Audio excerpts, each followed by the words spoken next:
Hello दोस्तों, वैदिक गुरु channel पर आपका स्वागत है। आज की इस कक्षा में हम संस्कृत शिक्षण पढ़ेंगे और हाँ, इसमें कुछ एक श्लोक भी है तो हम उसके भी कुछ क्वेश्चंस देखेंगे, ठीक है। तो यहाँ पर ये जो प्रश्नोत्तर श्रृंखला चल रही थी 2011 से लेकर 21 तक के क्वेश्चन की, आज हम 2011 नवंबर के कुछ इम्पोर्टेंट क्वेश्चंस देखेंगे, ठीक है। तो इसमें पेपर 1 और 2 दोनों के क्वेश्चंस इंक्लूड हैं और ये सारे प्रीवियस ईयर क्वेश्चन हैं, मतलब पहले के पेपर में आए हुए हैं। नवंबर 2012 का है ये। तो वैदिक गुरु चैनल पर बने रहिएगा, चैनल को लाइक सब्सक्राइब और शेयर ज़रूर करिएगा। चलिए हम देखते हैं पहला क्वेश्चन। फर्स्ट क्वेश्चन हमारा क्या कह रहा है कि एका शिक्षिका स्वशिक्षार्थिभ्यः रेल समय सारणीं प्रदाय तान् तिथि स्थान श्रेण्यानुसारम् आरक्षण प्रपत्रं पूरयितुं कथयति। अस्यां गतिविधौ वाचनस्य किं कौशलं निहितम्। देखिए, इस क्वेश्चन का अर्थ यह हुआ कि एक शिक्षिका है, ठीक है, वो स्व विद्यार्थिभ्य अपने विद्यार्थियों को रेल की एक समय सारणी प्रदाय मतलब देती है, प्रदान करती है। तान तिथि स्थान श्रेण्य अनुसारम, उसमें तिथि और स्थान को श्रेणी के अनुसार आरक्षण प्रपत्र आरक्षण प्रपत्रम पूरयितुम कथयति, कहती है कि इसमें तिथि स्थान को श्रेणी के अनुसार इस आरक्षण पत्र को पूरा करो, ठीक है। उसमें जो उनमें तिथि स्थान और श्रेणी के अनुसार आरक्षण जो पत्र है, आरक्षण फॉर्म है, उसको भरने के लिए कहती है, पूरा करने के लिए कहती है। अस्याम गतिविधो, इस गतिविधि में वाचनस्य किम कौशलम निहितम, वाचन का कौन सा उपकौशल निहित है, मतलब वाचन का कौन सा उपकौशल शामिल है। ए फर्स्ट ऑप्शन क्या कह रहा है, विभिन्न पाठन सामग्र्यर्थम विभिन्न युक्तिनाम परिपालनम, मतलब विभिन्न कई जो पाठ्य पुस्तक हैं उनके लिए विभिन्न युक्ति नाम, विभिन्न तकनीकों का, युक्तियों का पालन करना। मौखिक रूपात रेखा चित्रात्मक रूपेण सूचनायाः परावर्तन, बी कहता है कि मौखिक रूप से जो रेखा चित्रात्मक मौखिक रूप से जो रेखा चित्रात्मक वहाँ पर दिया गया है, मतलब रेखा चित्रात्मक रूप में सूचना या परावर्तन, जानकारी का परावर्तन करना, ठीक, जानकारी को प्रतिबिंबित करना। अन्य सामग्री सह संबंध द्वारा पाठ्य वस्तुना स्पष्टीकरणम, अन्य सामग्री के साथ संबंधों के माध्यम से पाठ्य सामग्री को स्पष्ट करना। या फिर अवलोकनेन सूचना कथम प्रापणीया, अवलोकन द्वारा जानकारी कैसे, कथम प्रापणीय, कैसे प्राप्त करें, ठीक है। ये तो देखिए, ये वाचन का कौन सा उपकौशल है, इस क्वेश्चन में पूछा है कि वाचन का कौन सा उपकौशल है। तो इसमें देखिए, पहला है कि विभिन्न पाठ्य पुस्तकों के लिए विभिन्न तरीकों का पालन करना, मौखिक रूप से ग्राफिक रूप से जानकारी को प्रतिबिंबित करना, ऐसा अन्य सामग्री के साथ संबंधों के माध्यम से पाठ्य सामग्री को स्पष्ट करना। तो इसमें राइट आंसर कौन सा आपका हो जाएगा, थर्ड हो जाएगा, क्योंकि इसमें क्या कह रहा है कि उसमें तिथि और श्रेणी के अनुसार आरक्षण प्रपत्र को पूरा करना है। तो क्या अन्य सामग्री, उसको सामग्री दी जा रही है ना, मतलब जो शिक्षिका है वो बच्चों को सामग्री दे रही है और उसके बाद उसको भरने को लिए कह रही है। तो इसका क्या अर्थ हुआ कि अन्य सामग्री सह संबंध द्वारा पाठ्य वस्तुना स्पष्टीकरण, मतलब वो यह इसमें यह उपकौशल निहित है कि अन्य सामग्रियों के साथ संबंध के द्वारा पाठ्य वस्तुओं का स्पष्टीकरण हो रहा है। तो इसमें सी ऑप्शन राइट हो जाएगा। इसके बाद हम सेकंड क्वेश्चन देखते हैं। हमारा सेकंड क्वेश्चन कह रहा है कि निम्नलिखितानि कथनानि पठन्तु भाषा अर्जनाय किम कथनम सर्वाधिकम समीचीनम। देखिए, निम्नलिखित कथनानि पठन्तु, कथनों को पढ़ना है, उसके बाद भाषा अर्जुना किम कथनम सर्वाधिकम समीचीनम। देखिए इसमें क्या कह रहा है कि सर्वाधिक समीचीन, ठीक, जो सबसे ज़्यादा समीचीन है उसको जो है उस कथन को चुनना है कि भाषा अर्जन के लिए कौन सा कथन सर्वाधिक समीचीन है। देखिए अर्जन और अधिगम मैंने आपको कई बार बताया है कि अर्जन वह होता है जो हम अपने घर के आसपास पड़ोस से सीखते हैं, और अधिगम क्या होता है कि घर के बाद जब हम स्कूल जाते हैं तो वहाँ पर अपने सहपाठी और टीचर के साथ जो सीखते हैं वो होता है अधिगम। तो इसमें क्या कह रहा है कि अर्जन के लिए कौन सा कथन सबसे ज़्यादा समीचीन है। तो पहला ऑप्शन कहता है कि छात्रा भाषाया व्याकरण नियम केंद्रितः भवेत। छात्र जो होते हैं, छात्र को भाषा या व्याकरणम, छात्र को भाषा के व्याकरण नियमों पर ध्यान देना चाहिए, व्याकरण नियमों पर केंद्रित होना चाहिए। तेषां नियम ज्ञानम भाषण कौशलम प्रबोधयति। नियमों का ज्ञान उनके जो भाषण का कौशल है उसको क्या करता है, प्रबोधयति मतलब जागृत करता है। रूप संरचना अधिकृतः कोऽपि छात्रः व्याकरण ज्ञान प्रयोगेण भाषां प्रवाही रूपेण वक्तुम लेखितुम समर्थः भवति। रूप और संरचना वाला, रूप संरचना अधिकृत मतलब रूप और संरचना से अधिकृत किया हुआ या फिर रूप और संरचना वाला, कोऽपि कोई भी, छात्र व्याकरण ज्ञान प्रयोगेण व्याकरण के ज्ञान के प्रयोग से भाषां प्रवाह रूपेण वक्तुम लेखितुम समर्था भवति। कह रहे हैं कि रूप और संरचना वाला कोई भी छात्र व्याकरण के ज्ञान को लागू करके उस भाषा के प्रवाह रूप, भाषा के धारा प्रवाह या फिर भाषा को प्रवाह रूप में बोलने और लिखने में सक्षम हो जाते हैं, समर्थ हो जाते हैं। फिर नेक्स्ट क्या कह रहा है, सी नंबर कह रहा है कि छात्रा बुद्धि प्रयोगण, छात्र जो होते हैं वो बुद्धि के प्रयोग के द्वारा तार्किक निगमन तर्क शक्ति, तार्किक और निगमन तर्क शक्ति, भाषा संरचना नियमान अवबोधम समर्था भवेत्। भाषा संरचना नियम को अवबोधन में मतलब नियम को सीखने में समर्थ होते हैं। छात्रों को बुद्धि और तार्किक निगमनात्मक तर्क के उपयोग के माध्यम से भाषा संरचना के नियमों को समझने में सक्षम होना चाहिए। इसके बाद नेक्स्ट क्या कहता है, डी नंबर का कहता है कि शिक्षकाः छात्राणां मौखिक संप्रेषण वाचन शब्दावली लेखन कौशलानि केन्द्रीकृत्य कार्यं कुर्युः। व्याकरणे नियमाः अपवादाः च तथैव सार्थक्यं प्राप्नुवन्ति तदा एते मौखिकरूपेण समायोजनेन च भाषायाः किञ्चित् आन्तरिकं विकासं कुर्वन्ति।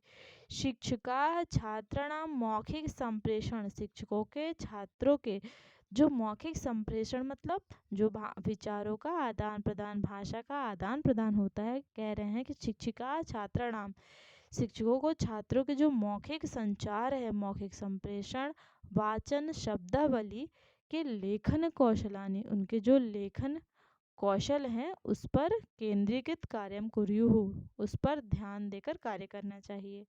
व्याकरण नियमाः, व्याकरण के नियमों, अपवादा और अपवाद तदैव सार्थक्यम प्राप्नुवन्ति।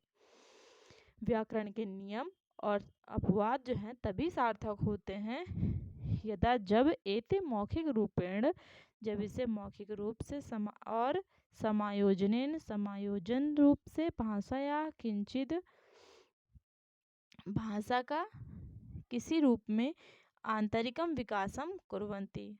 मतलब कह रहे हैं कि जब ये मौखिक रूप से और समायोजन के माध्यम से किंचित कुछ भाषा का आंतरिक विकास करते हैं। तो इसमें देखिए जो भाषा अर्जन के लिए सबसे जो समीचीन हो जाएगा वो हो जाएगा डी नंबर। क्यों? क्योंकि डी नंबर में क्या कह रहा है कि शिक्षक जो है छात्रों को कि मौखिक संप्रेषण वाचन शब्दावली मतलब वो अपने मौखिक संप्रेषण के द्वारा और शब्दावलियों के द्वारा, लेखन कौशल के द्वारा इस पे जब केंद्रीकृत रहेंगे तब उनका कार्य सही होगा, ठीक है, वो अर्जन अधिक कर पाएंगे। व्याकरण नियमों और अपवाद तदैव सार्थक्यम प्राप्नुवन्ति, और ये व्याकरण के नियम और अपवाद जो हैं वो सार्थक हो पाएंगे जब वे मौखिक रूप से और समायोजन से भाषा का कुछ आंतरिक विकास करते हैं। ठीक, तो ये आपका डी नंबर जो है वो राइट हो जाएगा। ठीक है, इसके बाद हम नेक्स्ट क्वेश्चन 3rd नंबर देखेंगे। उपचारात्मक शिक्षणम मन्यते। उपचारात्मक शिक्षण माना जाता है, किसे माना जाता है? निदानम अधिगमनात्मक रिक्ति संज्ञानम च। निदान, इसमें कह रहे हैं कि उपचारात्मक शिक्षण जो होता है वो किस प्रकार माना जाता है? निदानम अधिगमनात्मक रिक्ति संज्ञानम च। निदानात्मक और अधिग्रहणात्मक रिक्तियों को, मतलब उसके अंतर का जो ज्ञान होता है, उसका संज्ञान होता है वो। मेधावी छात्रान उद्देश्य शिक्षणम, ये उद्देश्य होना चाहिए। ठीक है, ये थोड़ा प्रिंटिंग मिस्टेक हो गया है। मेधावी छात्रों का जो शिक्षण के लिए उद्देश्य है, प्रतिभाशाली छात्रों के उद्देश्य से शिक्षण किया जाना चाहिए। प्रदत्त पाठ्य को क्रमोत्तर, मतलब जो भी क्रम से पाठ दिए गए हैं उनका शिक्षण होना चाहिए या फिर अतिरिक्त शिक्षण होना चाहिए। तो देखिए इसमें आपके लिए ट्रिक है, बहुत ही इम्पोर्टेंट और बहुत ही सरल ट्रिक। क्या है? जहाँ उपचार होता है वहाँ निदान होता है। ठीक, निदानम अधिगमनात्मक रिक्ति संज्ञानम च। निदानात्मक मतलब जो भी निदान है, सीखने के प्रति जो निदान है उसकी रिक्तियों को का ज्ञान होना। ठीक, उसमें जो भी रिक्तियां हैं, जो भी कमियां हैं, उसका ज्ञान होना, उसका संज्ञान होना। तो ये आपका ए नंबर आपका राइट हो जाएगा। चौथा क्वेश्चन कहता है कि छात्रा अनुच्छेद संघटनम अवगंतुम समर्था भवेयुः इत्यर्थम आवश्यकम। इसमें क्या कह रहे हैं कि छात्रों के लिए अनुच्छेद संगठन को समझने में सक्षम होना आवश्यक है। क्या? विचार मूल्य, शब्द वैस्तार्यम, शब्द का विस्तार, शीर्षक वाक्य विस्तार सहायम योजनानि च। शीर्षक वाक्य और विस्तार में सहायक होने वाली जो योजना है वो योजक, या फिर विचारों की प्रचुरता। तो देखिए जो यहाँ पर जो 4th क्वेश्चन है इसका जो राइट आंसर हो जाएगा वो हो जाएगा आपका सी नंबर, कि छात्रों के जो अनुच्छेद संगठन को समझने में सक्षम होना आवश्यक है। शीर्षक वाक्य विस्तार में जो सहायक योजक होते हैं। ठीक, शीर्षक वाक्यों का जो शीर्षक होता है और जो उसको विस्तार करने में सहायक योजक होते हैं वो इम्पोर्टेंट। तो इसके लिए राइट आंसर कौन सा हो जाएगा? C number. सतत व्यापक मूल्यांकन निरंतर चलने वाला मूल्यांकन है ये। इत्यनेन संबद्ध, इससे संबद्ध व्यापक, सतत और व्यापक मूल्यांकन, इससे संबद्ध व्यापक इति संकलनम या संकल्पना छात्रस्य वृद्धि, छात्र के वृद्धि विकास के अंतर्गत पक्ष का विवरणोति, पक्ष का विवरण करती है। किस पक्ष का विवरण करती है? सहशैक्षणिकस्य, शैक्षणिक, सहशैक्षणिको, संपूर्ण शैक्षणिक, शैक्षणिक।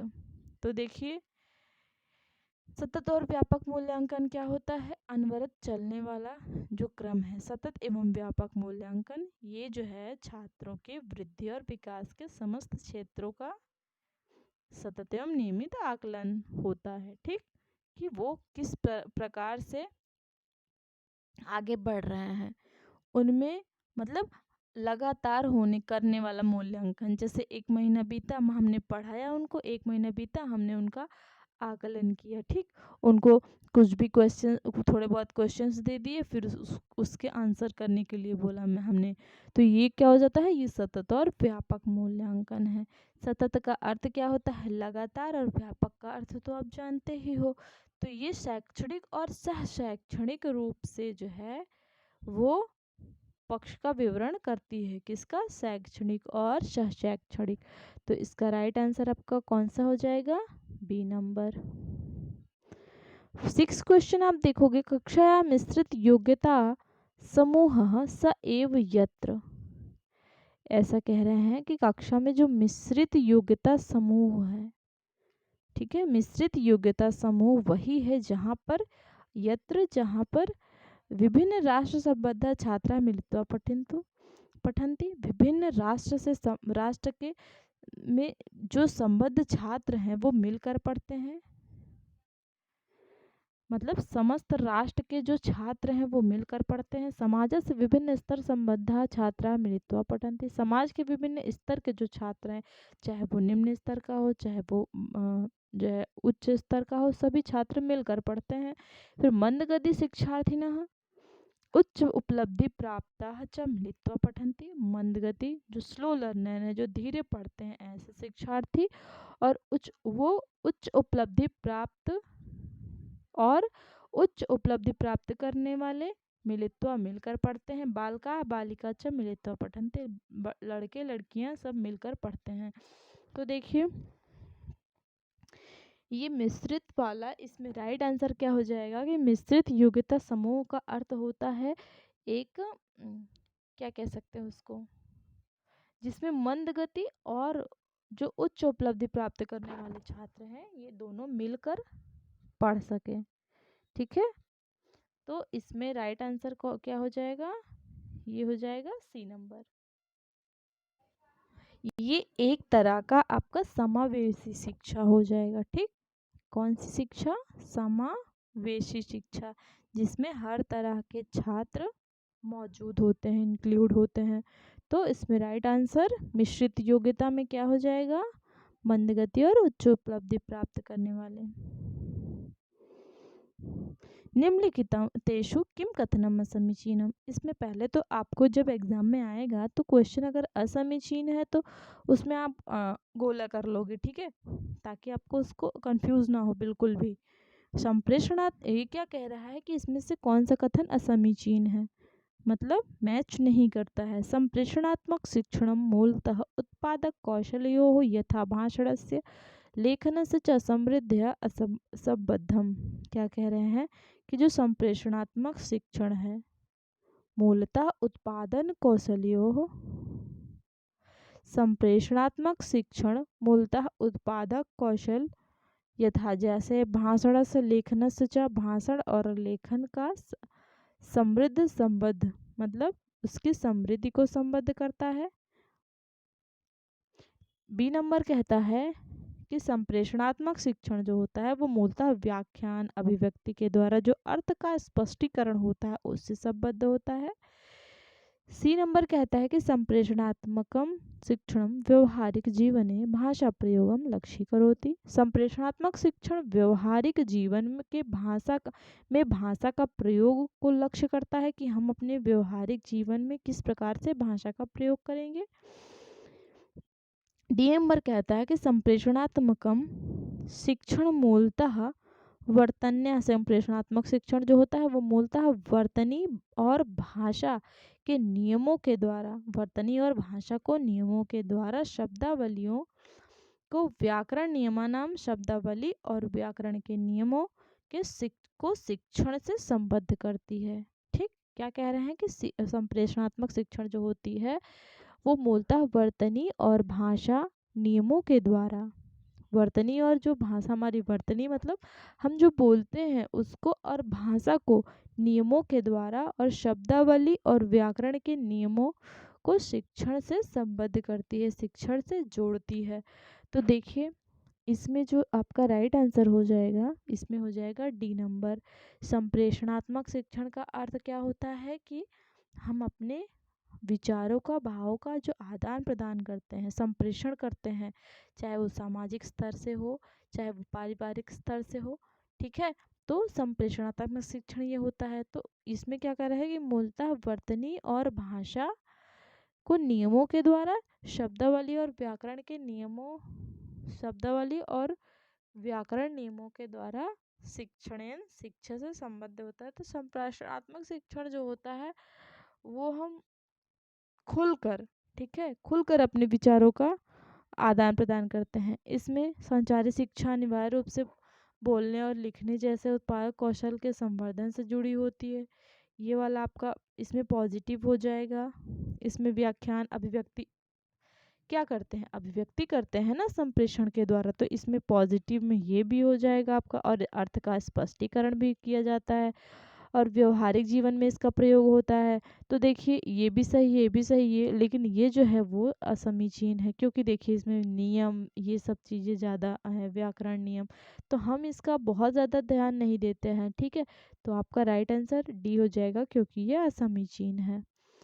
नेक्स्ट क्वेश्चन देखेंगे, 8 क्वेश्चन। एका शिक्षिका अन्विष्यति यत् तस्यां केचन छात्राः भाषाप्रश्नपत्रस्य लेखनसम्बद्ध भागे निम्नश्रेणी प्राप्नुवन्ति। सा निम्नश्रेण्याः कारणं ज्ञातुम् एकं परीक्षणं परिकल्पयति। तत् परीक्षणं किं कथ्यते। इसमें यह कहा जा रहा है कि एक शिक्षिका को पता चलता है कि यह तत्स्यां केचन छात्रा भाषा प्रश्न पत्र से लेखन संबद्ध भागे निम्न श्रेणी प्राप्नुवन्ति, कि कोई छात्र है जो भाषा के प्रश्न पत्र के में लेखन संबंध में भाग लेता है, लेखन से संबंधित भाग लेता है और उसमें निम्न श्रेणी को प्राप्त करता है, ठीक, निम्न ग्रेड प्राप्त करता है। वह निम्न ग्रेड का कारण जानने के लिए एक परीक्षण तैयार करती है, ठीक। सा निम्न श्रेणी के कारण ज्ञान तुम कारण को जानने के लिए एकम परीक्षण परिकल्पयति, एक परीक्षण को परिकल्पित करती है, ठीक, एक परीक्षण तैयार करती है। तत्परीक्षण किम कथ्यते, इस परीक्षण को क्या कहा जाता है। निपुणता परीक्षण, नैदानिक परीक्षण, वृत्ति परीक्षण या फिर उपलब्धि परीक्षण। तो देखिए इसको क्या कहा जाता है, इसको निदान कहा जाता है, क्योंकि वो क्या करना चाहती है, वो निदान करना चाहती है, वो पहले देखना चाहती है कि कहाँ बच्चा गलती कर रहा है, ठीक। उसके बाद क्या करेगी, उसका निदान करेगी, उस चीज को जानेगी पहले, जानने के बाद उसका निदान करने के लिए वो ये जानना चाहती है। क्या कहते हैं उस परीक्षण को, क्या कहते हैं उस परीक्षण को, निदानात्मक परीक्षण कहते हैं, उपचार निदान। 9 क्वेश्चन कह रहा है कि एकम प्राधिकृत पाठ्य वस्तु तत् एव, ऐसा कह रहा है कि एक आधिकारिक मतलब एक प्राधिकृत आधिकारिक पाठ्य वस्तु बस यही है, तत् एव बस यही है। यत् कस्मिंश्चित् पाठ्यपुस्तके समावेष्टु शैल्याः असमीचीनम, वह जो पाठ्यपुस्तक में शामिल करने की शैली में गलत है। यदि व्यवहारिक जीवन से प्रकाशनेभ्यः, जो व्यवहारिक जीवन के प्रकाश के लिए यथा जैसे विज्ञापन सूचना लेख इत्यादिभ्यः स्वीकृत है, विज्ञापन सूचना लेख आदि को स्वीकृत करते हैं। यदि ज्ञानस्य विशिष्ट क्षेत्रेभ्यः, वह जो ज्ञान के विशिष्ट क्षेत्रों यथा जैसे नृविज्ञान, मानव विज्ञान, खगोल शास्त्र इत्यादि को प्राप्त करते हैं। यद विविध नवीन शब्दावल्या परिपूर्णम अत्यधिकम, जो अनेक मतलब विविध नवीन शब्दावलियों को पूरा करने, अधिक से अधिक पूरा करते हैं, ठीक है। विविध और नवीन शब्दावलियों से भरपूर है और उससे भी अधिक से अधिक जो है उसको पूर्ण करते हैं। तो एक आधिकारिक पाठ्यवस्तु क्या है, प्राधिकृत पाठ्यवस्तु क्या है, तो ये देखिए पेपर 2 का क्वेश्चन है, ठीक है, और इसको ध्यान से पढ़िएगा। ये एक व्यवहारिक जीवन के प्रकाश एक प्राधिकृत पाठ्यवस्तु वह है जो व्यवहारिक जीवन से प्रकाशनेभ्य, व्यवहारिक जीवन को प्रकाशित करती है, जैसे कि विज्ञापन यथा विज्ञापन सूचना लेख, जो जैसे विज्ञापन हुआ, सूचना हुई, लेख हुई, ये इत्यादि इन सभी को स्वीकृत करते हैं, ठीक, स्वीकार किया जाता है इसमें। तो इसमें राइट आंसर आपका कौन सा हो जाएगा, बी नंबर। छात्राणां लेखन कौशलानां संशोधनार्थं निम्नलिखितेषु कः उपायः न समीचीनः। देखिए पहले तो इसमें हम न समीचीन है इसको गोला कर लेंगे, कह रहे हैं कि छात्राणाम लेखन कौशल, छात्रों के जो लेखन कौशल है उसको संशोधन करने में निम्नलिखित में से कौन सा उपाय समीचीन नहीं है। लेखन कार्य से अंतिम रूपात पूर्व प्रथमतः प्रारूप निर्माणार्थम पुनश्च संपादनार्थम छात्रेभ्यः प्रोत्साहन। छात्रों को लेखन कार्य को अंकित रूप देने से पहले उसका मसौदा तैयार करने और उसे दोबारा संपादित करने के लिए प्रोत्साहित करें। कार्याभिलेख रक्षणेन, पोर्टफोलियो को मेंटेन करने के लिए, कार्याभिलेख की रक्षा करने के लिए उसके साथ सह आत्मना समूहस्य स्वयं और समूह पर संशोधनार्थम छात्रेभ्यः प्रशिक्षणम, संशोधन करने के लिए छात्र को प्रशिक्षण दिया जाता है। रक्तवर्ण द्वारा छात्रकृत त्रुटिनम संशोधनम, मतलब लाल कलर के द्वारा जो है छात्र की जो त्रुटियां हैं उसको संशोधन किया जाना चाहिए। या फिर लेखनारंभात, लेखन को आरंभ करने से पूर्वम, पहले, एवं लेखन कार्य विषय छात्र सा चर्चा, लेखन कार्य के विषय में छात्रों से चर्चा की जानी चाहिए। इसमें कह रहे हैं कि लेखन कौशल को संशोधित करने के लिए इसमें कौन सा समीचीन नहीं है। तो आपका इसमें राइट आंसर कौन सा हो जाएगा कि लाल पेन से रक्त वर्ण के द्वारा, मतलब लाल कलर के द्वारा छात्रकृत, छात्रों द्वारा जो त्रुटियां हैं उसको संशोधन करना, ये आपका सही तरीका नहीं है। ठीक, आप लेखन कार्य जो है लेखन कार्य से अंतिम रूपात पूर्व प्रथमता प्रारूप निर्माणम पुनश्च संपादनार्थम छात्र देखिए प्रोत्साहन जो होता है इसमें वो पॉजिटिव वर्ड होता है, इसलिए उसको हम गलत नहीं कर सकते। ठीक, लेकिन एक बार सेंटेंस को पढ़ने के बाद, ठीक है, ऐसा नहीं कि गलत चीज़ के बारे में प्रोत्साहन दिया जा रहा हो, आपने देखा और उसको जो है टिक मार दिया, नहीं, ऐसा नहीं करना है। जो लेखन कार्य होता है उसको अंतिम रूप से, पूर्व प्रथमता पहले और प्रथम प्रारूप का निर्माण करके उसके बाद उसका संपादनार्थम संपादन करने के लिए छात्रों को प्रोत्साहन किया जाना चाहिए, ये राइट हो जाएगा। पोर्टफोलियो को मेंटेन किया जाना चाहिए, ये भी राइट हो जाएगा। लेखन के पहले लेखन जो भी लिख रहे हैं उसके बारे में छात्रों से चर्चा करिए, ये भी राइट हो जाएगा। तो इसमें जो रॉन्ग होगा वो हो जाएगा सी नंबर, इसलिए इसमें न समीचीन, मतलब कौन सा समीचीन नहीं है वो आपका सी नंबर होगा। निम्नलिखितेषु प्रभावी भाषा शिक्षकस्य भूमिका दृष्ट्या किम श्रेष्ठम। इसमें कह रहा है कि निम्नलिखित रूप से प्रभावी भाषा शिक्षक की भूमिका की दृष्टि से कौन सा श्रेष्ठ है। किम श्रेष्ठम मतलब कौन सा श्रेष्ठ है, इनमें से जो भी दिया है इसमें से कौन सा श्रेष्ठ है।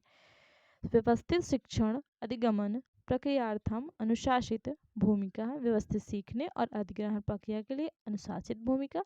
लक्ष्य भाषा या प्रभावी प्रयोगार्थम शिक्षार्थिभ्यः सहायक रूपेण प्रचुर अवसर प्रदानम। इसमें ऐसा कह रहा है कि शिक्षार्थियों को लक्ष्य भाषा का प्रभावी ढंग से उपयोग करने में मदद करने के लिए पर्याप्त अवसर प्रदान किए जाएं।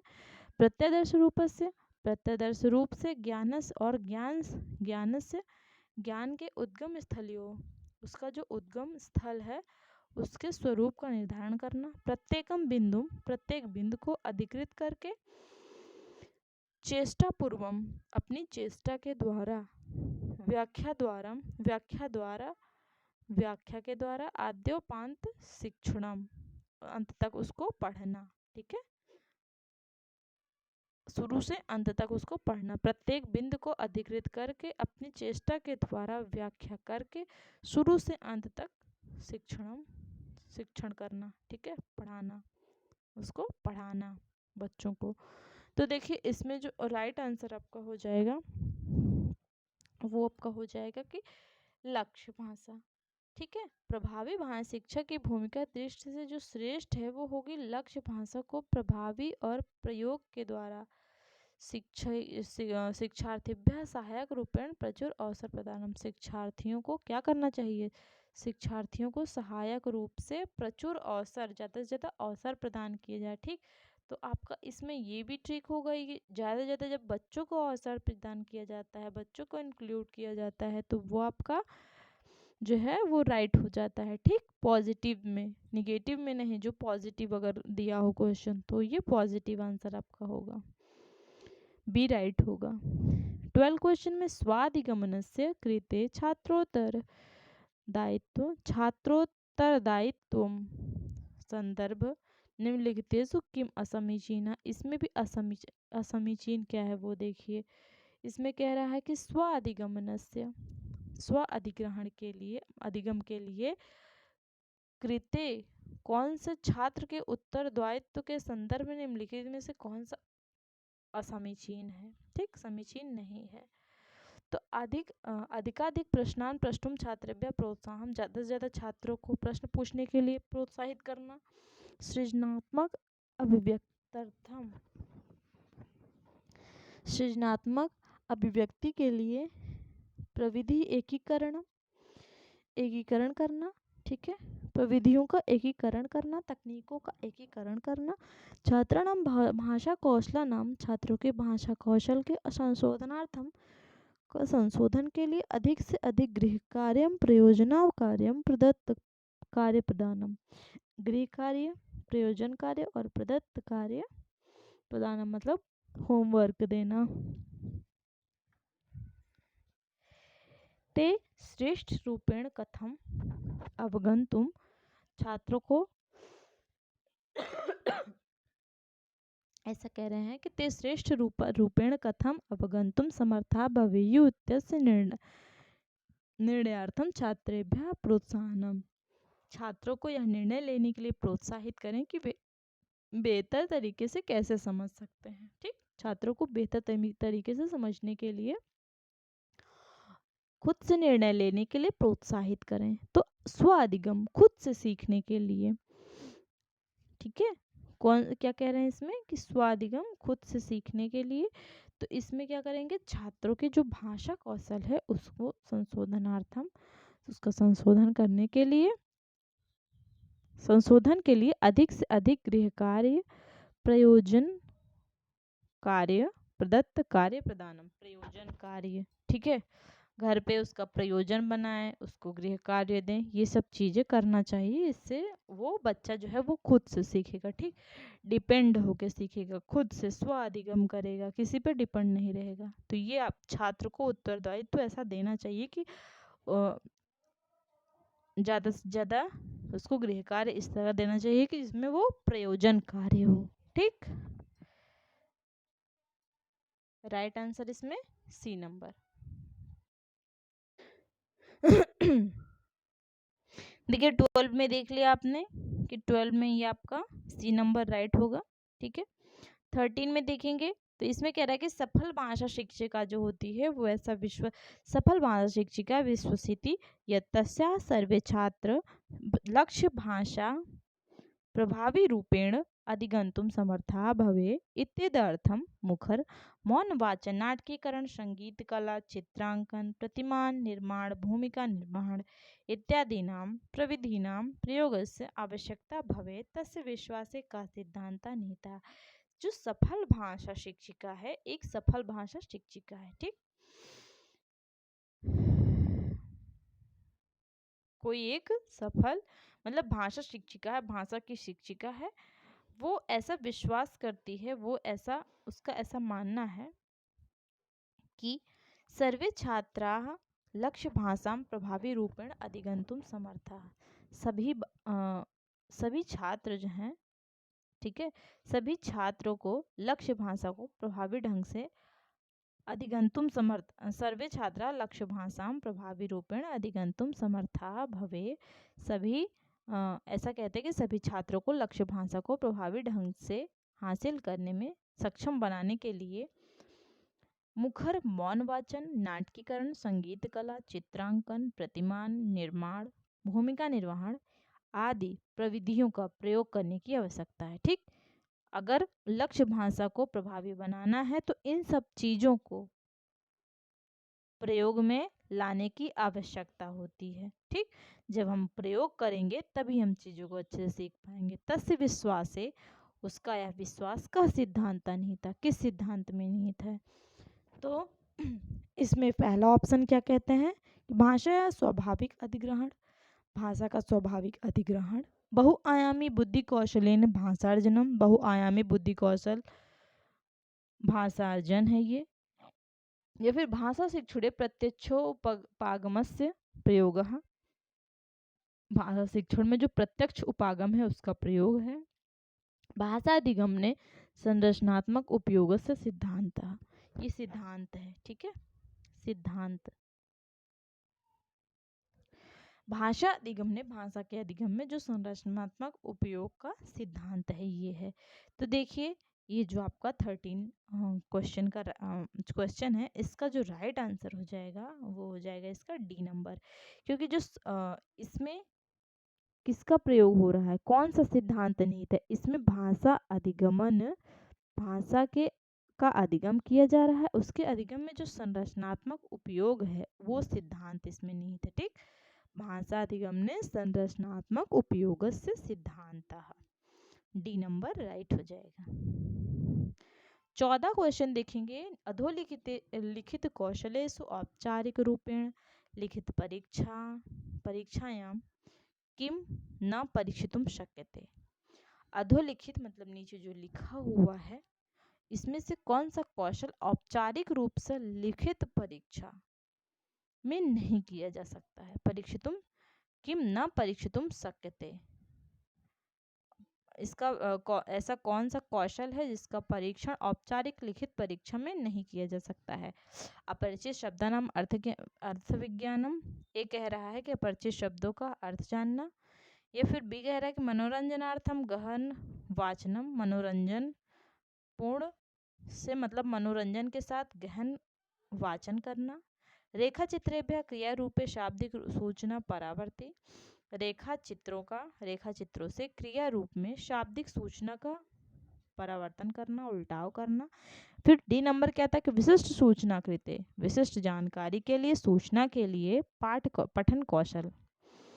तो यहाँ पर जो 14 क्वेश्चन है इसका राइट आंसर कौन सा हो जाएगा, डी नंबर हो जाएगा, क्योंकि औपचारिक रूप से जो लिखित परीक्षा है उसमें कौन सा ऐसा है, इसमें क्या कह रहे हैं कि कौन सी परीक्षा में नहीं किया जा सकता है, जो विशिष्ट सूचना होती है उसको पठन कौशल में डालना, ये आपका नहीं हो सकता है, ठीक।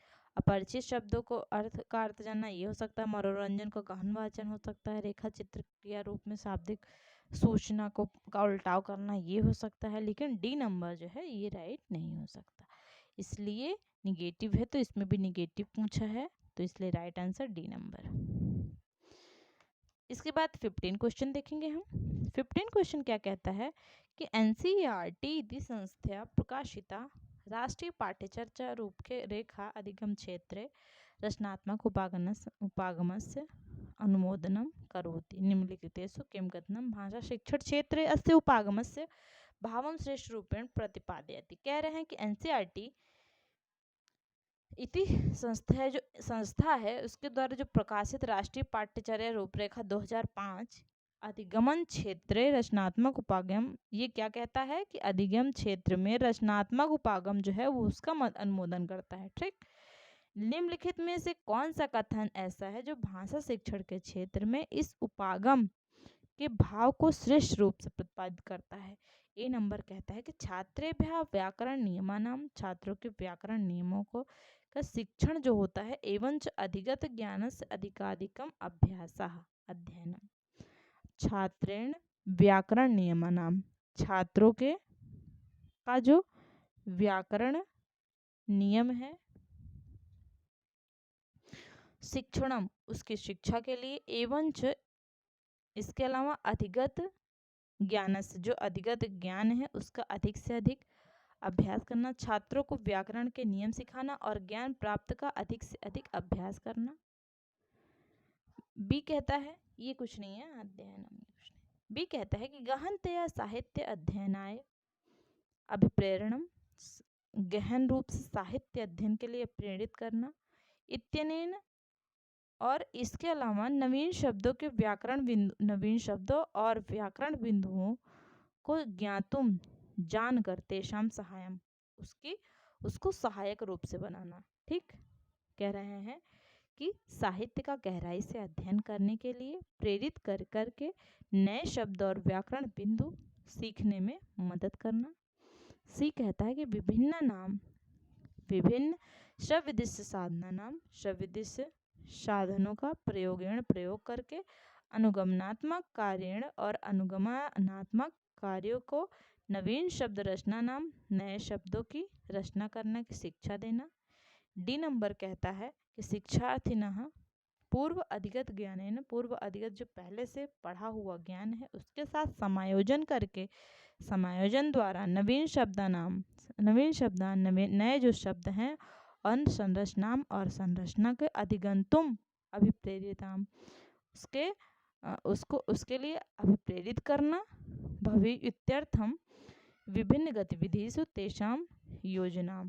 देखिए इसको मैं अच्छे से आपको बताती हूँ। ये लास्ट वाला ऑप्शन कह रहा है कि विभिन्न विद्यार्थी शिक्षार्थी ना पूर्व अधिगत जो पहले से पढ़ा हुआ ज्ञान है उसके साथ समायोजन के द्वारा समायोजन करके नवीन शब्दानाम और नवीन शब्दों का नए नए शब्दों की संरचना करने के लिए अर्जित ज्ञान जो है उसके साथ समायोजन के माध्यम से के लिए अभिप्रेरिता भवेयुः उसके लिए अभिप्रेरित करना। इत्यर्थम यह विभिन्न गतिविधिषु तेषां योजना अनेक जो गतिविधियां हैं संरचनाएं हैं उसके लिए उसकी योजना के लिए प्रेरित किया जाए। तो इसमें जो आपका राइट आंसर हो जाएगा वो हो जाएगा सी नंबर। ठीक, अधिगम क्षेत्र में जो रचनात्मक उपागम है उसका अनुमोदन करती है। भाषा शिक्षण में इस उपागम में भाव को श्रेष्ठ रूप कौन सा प्रतिपादित करता है, तो इसमें सी नंबर राइट हो जाएगा कि विभिन्न श्रव्य दृश्य साधनों का प्रयोग करके जो अनुगमनात्मक कार्य हैं और नवीन शब्द की रचना करने के इस प्रकार की शिक्षा देना कि विभिन्न श्रव्य दृश्य सामग्रियों का प्रयोग किया जाए और जो अनुगमनात्मक कार्य हैं उसमें नवीन शब्दों की रचना की जाए, इस प्रकार का शिक्षण देना। सी नंबर राइट हो जाएगा। इसके बाद देखेंगे 16 क्वेश्चन। निम्नलिखितानि लेखन कौशलस्य सोपानानि सन्ति। इसमें से लेखन कौशल का सोपान दिया हुआ है। अत्र किम सोपनम लुप्तम अस्ति। इसमें से कौन सा लुप्त है? संकलनम, रूपरेखा, संपादनम, पुनरावृत्ति। देखिए रूपरेखा, संपादन और पुनरावृत्ति ये तीन हो गए। ठीक, इसमें कौन सा जो है लुप्त है, कौन सा ऐसा है जो नहीं है? वर्गीकरण, व्यवस्थितीकरण, विश्लेषण, मस्तिष्क उद्वेलन। तो इसमें राइट आंसर आपका ए नंबर हो जाएगा, वर्गीकरण। ठीक है, वर्गीकरण, रूपरेखा, संपादन, पुनरावृत्ति और वर्गीकरण। इसके बाद हम नेक्स्ट देखेंगे निम्नलिखितेषु किम मूल्यम समाविष्ट कक्षया संबद्धम नास्ति। इसमें से समावेशी कक्षा में कौन सा संबद्ध नहीं है? ठीक, इंक्लूसिव क्लासरूम, समावेशी कक्षा, सहानुभूति, परस्परम, ये परस्पर है, ठीक, प्र नहीं है, परस्परम सहायम, सहयोग, समानुभूति। तो देखिए ये जो आपका 17 क्वेश्चन है इसमें जो राइट आंसर आपका हो जाएगा वो हो जाएगा सहानुभूति। ठीक, सहानुभूति नहीं दिया जाता समावेशी कक्षा में, तो ये तो आपको बहुत इजी लगा होगा। मतलब आगे दिख गया है, ये सहानुभूति ये आपका राइट होगा। 18 क्वेश्चन क्या कहता है कि परीक्षा आधारित अधिगमन, कह रहे हैं कि परीक्षा आधारित अधिगमन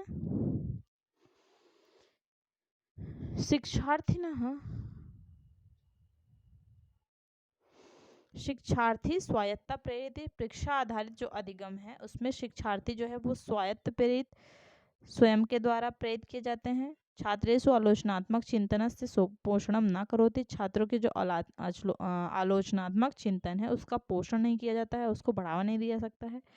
छात्रेभ्यः आह्वानस्थानाम अवकाशम न यच्छति। छात्रों को चैलेंजेस और अवकाश नहीं दिए जाते हैं। शिक्षार्थिभ्यः प्रश्नान कर्तुम स्वतंत्रता न यच्छति, मतलब शिक्षार्थियों को प्रश्न करने के लिए स्वतंत्रता नहीं दी जाती है। तो परीक्षा आधारित प्रश्न पूछने के लिए जो सीखना है, अधिगम है, उसके लिए यहाँ पर पूछ रहे हैं। तो इसमें आपका राइट आंसर कौन सा हो जाएगा? छात्रेभ्यः आह्वानावस्थानाम चैलेंजेस और जो अवकाशम न यच्छति, उनको ये अवकाशम नहीं दिया जाता है। ठीक, तो आपका इसमें राइट आंसर कौन सा हो जाएगा? इसमें राइट आंसर आपका सी नंबर हो जाएगा।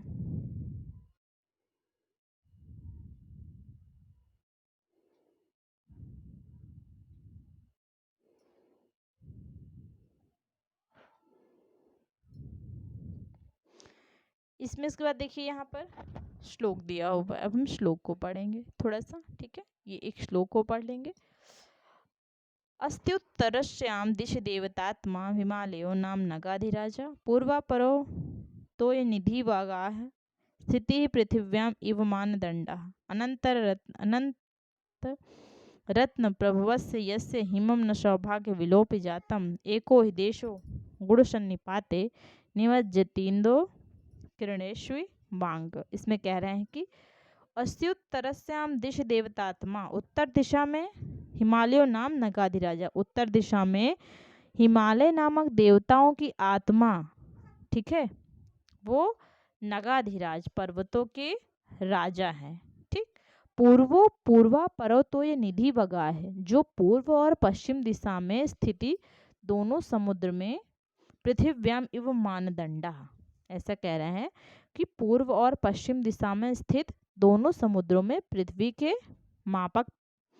मापक हैं। अनंत रत्न प्रभवस्य यस्य हिमं न सौभाग्य विलोपि जातम। दोनों समुद्रों के बीच में ये खड़ा है, हिमम न सौभाग्य विलोपि जातम, जो विलुप्त नहीं हो रहा है। एको ही दोषो गुण सन्निपाते निमज्जतीन्दो किरणेष्वि वांग। कह रहे हैं कि दोनों समुद्रों के बीच में स्थित होकर पृथ्वी की गहराई को माप रहा है, ठीक है।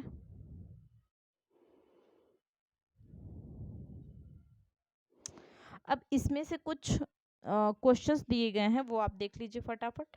हिमालय केशाम अधिराजा अस्ति, हिमालय जो है वो किसके अधिराज हैं, किसके राजा हैं? गतिशीलता, नदी नाम, वारणा नाम, पर्वता नाम। तो ये पर्वतों के राजा हैं, ठीक है।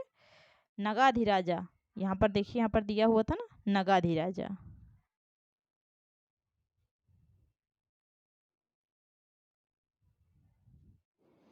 इसके बाद देखिए, तो इसलिए राइट आंसर डी नंबर। गुण समूह है एको दोषः कथमेव निमज्जति, गुण समूह में एक दोष है, कथमेव कौन सा है वो? गुण समूह में एक ही दोष गुणों के समूह में है, वो कौन सा है? चंद्रमासः रश्मिसु तदीय लाछन इव, कह रहे कि चंद्रमा की किरणों की तरह। गगने चंद्रिका समक्षम तारा समूह इव, आकाश में चंद्रमा के सामने तारों के समूह की तरह। सूर्य से प्रकाश है इतर तेजः पुंजम इव, सूर्य के प्रकाश में अन्य प्रकाश की किरण की तरह। और डी नंबर कह रहा है कि गुणै सह दोष अपि यथा विलीनाः भवन्ति, जिस प्रकार दोष गुणों में विलीन हो जाते हैं। तो देखिए इसका जो राइट आंसर आपका हो जाएगा, इसमें हो जाएगा आपका ए नंबर, चंद्रमसः रश्मिसु तदीय लांछन इव। गुण समूहे एको दोषा कथमेव निमज्जति, एक ही दोष गुणों के समुच्चय में कैसे समा जाता है? तो कौन सा बताया इसमें राइट? ए नंबर ना, चंद्रमसः रश्मिसु तदीव लांछनिव, चंद्रमसः तदीव रश्मिसु तदीय लांछन इव।